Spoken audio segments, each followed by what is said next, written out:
புரட்சி கலைஞர் கேப்டன் அவர்கள் இருந்த பொழுது 33% மாபெரும் ஒரு பெண்கள் மாநாடு நடத்தி பெண்களுக்காக ஒரு சீருடையை கொடுத்து பெண்களுக்கு மரியாதை கொடுத்தவர் இந்த அவையில் எதிர்க்கட்சி தலைவராக இருந்த கேப்டன் அவர்கள். முதலமைச்சர் அவர்களே, எதிர்க்கட்சி தலைவர் அவர்களே, அமைச்சர் பெருமக்களே, சட்டமன்ற உறுப்பினர்களே, அவை பணியாளர்களே, காவலர்களே, கேமராமேன்களே, இந்த சட்டமன்றத்திற்காக உழைக்கும் அனைத்து அரசு ஊழியர்களே, அனைவருக்கும் முதல்கண் எனது பணிவான வணக்கங்களை தெரிவித்துக் கொண்டு, இன்றைக்கு மிக முக்கியமான நாளாக 2 தீர்மானங்கள், அதை குறித்து என்னுடைய உரையை நான் தொடங்குகிறேன்.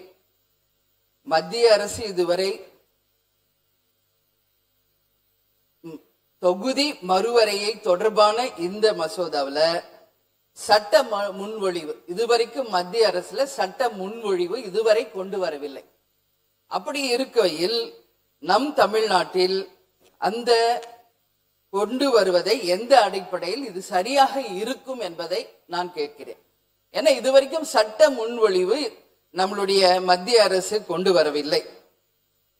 மக்கள் தொகை அடிப்படையிலே தான் இந்த தொகுதி மறுவரை செயல்படுகிறது என்று நாம் நினைத்தால், இன்றைக்கு தமிழகத்தை விட பல்வேறு மாநிலங்களில மக்கள் தொகை அதிகமாக இருக்கிறது.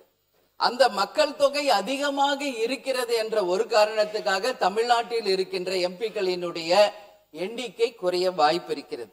எனவே மத்திய மாநில அரசுகள் இரண்டும் கலந்து எல்லா மாநிலங்களுக்கும் 50% நாடாளுமன்ற உறுப்பினர்கள் எண்ணிக்கையை கணிசமாக உயரும் வகையில் சமமாக கொண்டு வர வேண்டும். அப்பொழுதுதான் தமிழ்நாட்டிலும் நம்மளுடைய எம்பிக்களுடைய எண்ணிக்கை உயரும் என்பதில் மாற்று கருத்து இல்லை. அதே போல 543 எம்பிக்கள் இருக்கின்ற இடத்திலே 815 எம்பிக்கள் வருவதற்கு வாய்ப்பாகும். இன்றைக்கு நிலையில் தமிழ்நாட்டில் மொத்தம் 39 எம்பிக்கள் மட்டுமே இருக்கின்றார்கள். இந்த தொகுதி மறுவரையின் மூலமாக கண்டிப்பாக தமிழ்நாட்டுக்கு 59 எம்பிக்கள் வருவதற்கு வாய்ப்புகள் இருக்கின்றது. அந்த வகையில் 7.2% நம்மளுடைய விகிதாச்சாரம் குறையாமல் நம் மக்களுடைய பிரச்சனையை நாடாளுமன்றத்தில் பேசுவதற்காக உறுதியாக நம் எம்பிக்கள் அங்கு பேச முடியும். இன்றைய நிலையில் 10 லட்சம் மக்களுக்கு ஒரு எம்பி தான் இப்பொழுது நாடாளுமன்றத்திலே இருக்கிறார்கள்.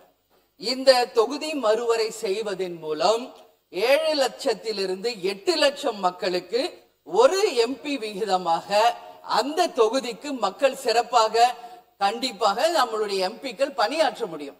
இப்ப 10 லட்சம் பேருக்கு ஒரு எம்பி வேலை செய்யறதுக்கும் 7லிருந்து 8 லட்சம் மக்களுக்கு ஒரு எம்பி அந்த மக்கள் குறைகளை நேரடியாக கேட்டு அதை பாராளுமன்றத்திலே பேசி தமிழ்நாட்டுக்கும் தமிழக மக்களுக்கும் அதன் மூலம் பல்வேறு விதமான திட்டங்களை கொண்டு வர முடியும். எனவே அந்த மக்கள் தொகை மறுசீரமைப்பில் உறுதியாக தமிழ்நாட்டுக்கு 59 எம்பிக்கள் மேல் வரும்பொழுது 7லிருந்து 8 லட்சம் மக்களுக்கு ஒரு எம்பி வீதம் கண்டிப்பாக வரும்போது அது சிறப்பாக இருக்கும் என்பதில் மாற்று கருத்து இல்லை. அதே போல பெண்களுக்கு 33% தர வேண்டும் என்று ஒரு தீர்மானம், அதை ஒரு பெண் அவை உறுப்பினராக தேசிய முற்போக்கு திராவிட கழகத்தின் பொதுச் செயலாளராக ஒட்டுமொத்த பெண்கள் சார்பாக அதை நான் வரவேற்கிறேன். ஏற்கனவே புரட்சி கலைஞர் கேப்டன் அவர்கள் இருந்த பொழுது 33% மாபெரும் ஒரு பெண்கள் மாநாடு நடத்தி பெண்களுக்காக ஒரு சீருடையை கொடுத்து பெண்களுக்கு மரியாதை கொடுத்தவர் இந்த அவையில் எதிர்க்கட்சி தலைவராக இருந்த கேப்டன் அவர்கள். அந்த வகையில் பெண்கள் தான் இந்த நாட்டின் கண்கள் என்பதில் யாருக்கும் எந்த மாற்று கருத்தும் கிடையாது. இங்கே இருக்கின்ற ஒவ்வொரு உறுப்பினருக்கும் நிச்சயமாக பேக் போன் யாருன்னா பெண்கள் தான். அந்த பெண்கள் நிச்சயமாக அரசியலிலும் கோலோச்ச வேண்டும். இன்னைக்கு எல்லா இடத்திலும் பெண்கள் மிக சிறப்பாக பணியாற்றி கொண்டிருக்கும் பொழுது அரசியலிலும் மிகப்பெரிய அளவில் பெண்களை ஊக்கப்படுத்தும் நம்மளுடைய கட்சிகளுக்கு என்னுடைய நன்றிகளை இந்த நேரத்தில் தெரிவித்துக் கொள்கிறேன். இந்த அவையிலும் மேக்சிமம் லேடிஸ் இருக்காங்க. சோ அதை முதலமைச்சர் அவர்களுக்கு நிச்சயமாக இந்த நேரத்தில் பெண்கள் சார்பாக நான் நன்றி சொல்லும். இன்னும் இந்த விகிதாச்சாரம் அதிகமாக வேண்டும் என்பதையும் இந்த நேரத்தில் நான் கேட்டுக்கொள்கிறேன். அந்த வகையில் பெண்களுக்கு 543 33% ஒதுக்கினால் மொத்தம் 179 பெண் எம்பிக்களுக்கு மாறாக 815 எம்பிக்கள் இன்று 33% இடஒதுக்கீட்டின்படி வழங்கினால் 269 பெண் எம்பிகள் வருவார்கள் நம்ம தமிழ்நாட்டில். அப்படி நம்ம பார்த்தா மொத்தம் டெல்லியில 259 பெண் எம்பிக்கள் வரும் பொழுது பெண்கள் மட்டுமே 90 பேர் அதிகமாக வாய்ப்பு இருக்கிறது.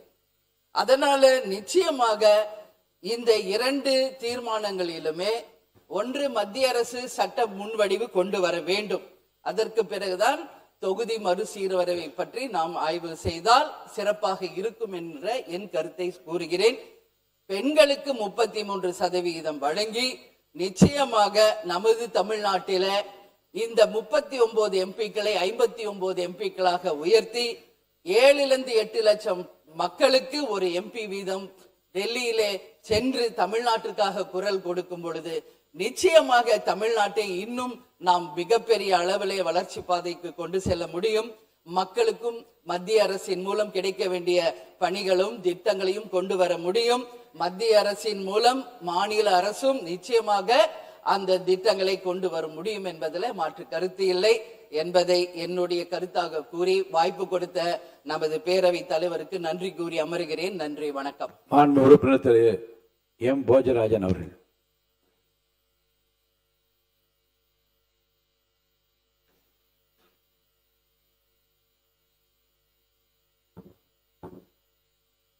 மாண்புமிகு பேரவைத் தலைவர் அவர்களே, மாண்புமிகு முதல்வர் அவர்களே, மாண்புமிகு அமைச்சர் பெருமக்களே, மாண்புமிகு எதிர்கட்சி தலைவர் அவர்களே, மாண்புமிகு சட்டமன்ற உறுப்பினர்களே,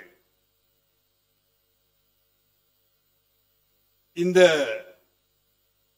அவசரம் என்ற எதற்கு என்று எனக்கு புரியவில்லை. இன்னும் அவர்கள் சில உறுப்பினர்கள் சொன்னது போல் ஒரு முன்வடிவு காலகட்டத்தில் தான் அந்த பரிசீலனை தான் இருக்கின்றது. ஆனா மாற்றம் ஒன்றுதான் நிரந்தரம். Changes R only permanent. அந்த மாற்றம் மக்கள் வேண்டும் என்றதனால்தான் இன்று நீங்கள் எல்லாம் இன்று அமைச்சரவையில் இருக்கிறீர்கள். ஆனால் காலப்போக்கில் அந்த மாற்றத்தை நாம் தேவையான மாற்றத்தை, ஆக்கப்பூர்வமான மாற்றத்தை நாம் ஏற்றுக்கொள்ள வேண்டும். அவர்கள் சிலர் சொன்னாங்க 580 பேர் அமரக்கூடிய ஒரு மண்டலத்தை சபையை கட்டியிருக்கிறார்கள் என்று. 850 பேர். இன்னைக்கு நம்ம ராமச்சந்திரன் சகோதரர் ஒரு வீடு கட்டினா அவரும் அவருடைய மனைவிக்கு மட்டுமான ஒரு வீடு கட்ட மாட்டார்.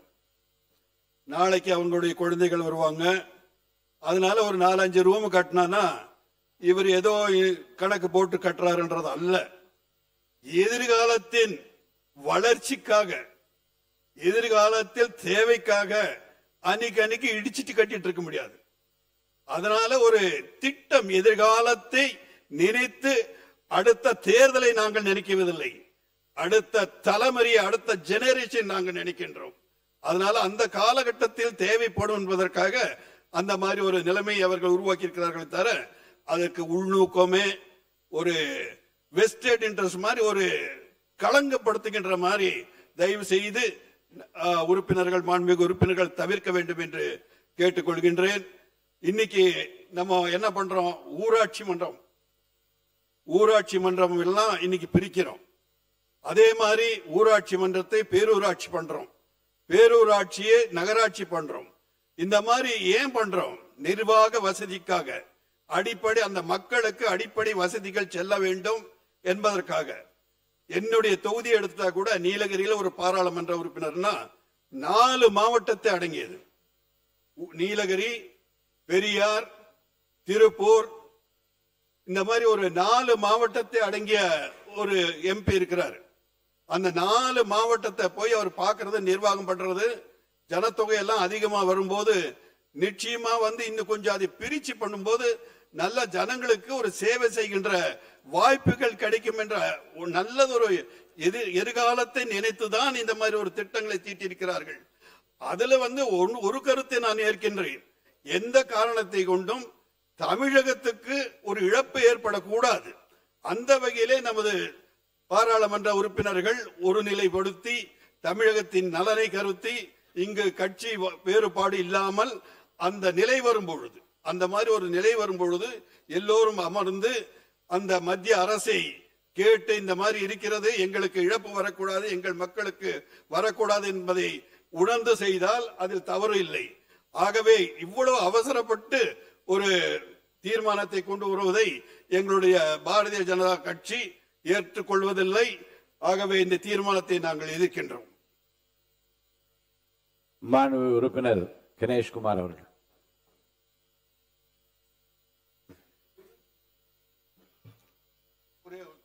உறுப்பினர் போஜராஜ். பெண்களுக்காக முன்னுரிமை கொடுக்கின்ற ஒரு கட்சின்னா இன்று உலகமே அறியும், இந்தியாவும் அறியும். பாஜக பற்றி அந்த அளவுக்கு பெண்களுக்கு முக்கியத்துவம் கொடுக்கிற ஒரு கட்சி, என்றும் அந்த பெண்களுக்கு முக்கியம் கொடுக்க வேண்டும் என்பதை நினைக்கின்ற கட்சி. ஆகவே 33% பெண்களுக்கு கொடுக்க வேண்டும் என்பதில் எங்களுக்கு ஒரு மாற்று கருத்து இல்லை. ஆகவே அந்த திட்டத்தை நாங்கள் முழுமையாக ஏற்கின்றோம்.